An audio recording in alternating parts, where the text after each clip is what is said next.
मराठी बोलण्याची मागणी केली असता एका टीसीनं प्रवाशाला तब्बल तासभर कोंडून ठेवल्याचा प्रकार घडलाय। अंधेरी रेल्वे स्थानकामध्ये हा प्रकार झालेला आहे। मराठीच्या मुद्द्यावरून टीसी आणि प्रवाशामध्ये वाद झाला। या दरम्यान मराठीची मागणी करून कामामध्ये अडथळा आणताय असा टीसीनं प्रवाशाला मुद्दा मांडला आणि त्याला कोंडून ठेवलेलं होतं आणि त्यानंतर या प्रवाशाला अंधेरी स्थानकामध्ये तासभर कोंडून ठेवलं। या घटनेमुळे पुन्हा एकदा रेल्वे प्रशासनावर मराठी भाषिकांसंदर्भातला भेदभाव केल्याचा आरोप होतोय। माझ्याकडे जो व्यक्ती आला मी त्याला मराठीत सेवा मागितली, त्याचं काम आहे मराठीत सेवा देणं। बस सेवेचा कर्मचारी आपली सेवा निभावतोय, त्याचा तुम्हाला प्रॉब्लेम नाही आम्हाला फक्त त्याची मराठी सेवा पाहिजे। आम्हाला फक्त मराठी सेवा पाहिजे। मला व्हॉट्सअप मधलं हिंदी का आम्हाला फक्त त्याची मराठी सेवा पाहिजे। व्हॉट्सअप मधलं हिंदी का कळतं? व्हॉट्सअप मधलं हिंदी इंग्लिश का कळतं? अरे या राज्याची भाषा या मराठी। राज्याची मी काय बोललो, राजभाषा आणि राज्यभाषा आणि मातृभाषा या ठिकाणमध्ये अंतर आहे। पण माझ्या स्टाफला तुम्ही सगळ्यांसमोर एवढी हिंमत असेल ना, चला माझ्या बरोबर, तुम्हाला नॉलेज देतो।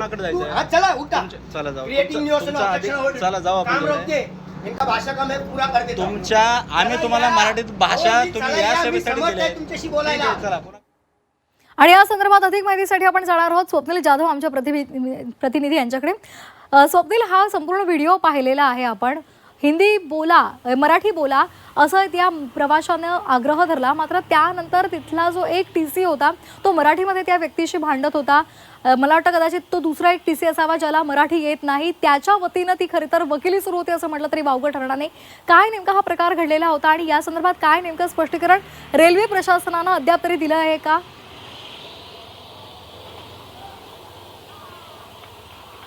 नक्कीच श्वेता, मराठी टीसी कुठेतरी अमराठी टीसीच्या मदतीसाठी धावून आला असं एकंदरीत पाहायला तर दुसरीकडे कुठेतरी रेल्वेने अमराठी टीसीच्या मागे मराठी टीसी उभी केलेत का असा सुद्धा आरोप आता मराठी एकीकरण समितीकडून करण्यात आलेला आहे। खरं तर दादर ते नालासोपारा असा हा प्रवासी प्रवास करत होता। त्या दरम्यान या ठिकाणी हे तिकीट तपासणीस आले होते, त्यांना हिंदीमध्ये तिकीट दाखवा अशी विनंती केली, मात्र मराठी जो प्रवासी आहे त्याने मराठीत बोलण्याची विनंती केली होती। मात्र अमराठी टीसीच्या मदतीला हा मराठी टीसी आला आणि एकूणच वाद पुढे वाढता गेला। मात्र रेल्वेकडून अद्याप कोणतीही कारवाई करण्यात आलेली नाहीये।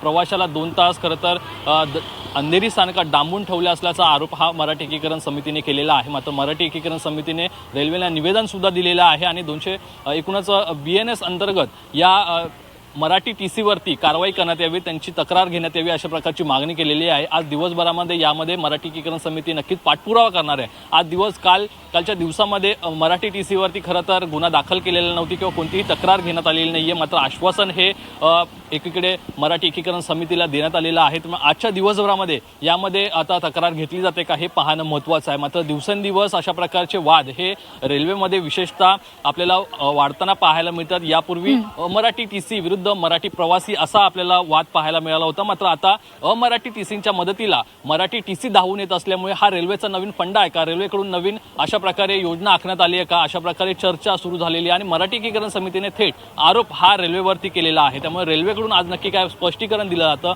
हे पाहणं महत्त्वाचं असणार आहे। मात्र अद्याप या मराठी टीसीवरती कोणताही गुन्हा किंवा तक्रार दाखल झालेली नाही, मात्र यामुळेच मराठी एकीकरण समिती आक्रमक होण्याची सुद्धा शक्यता आहे।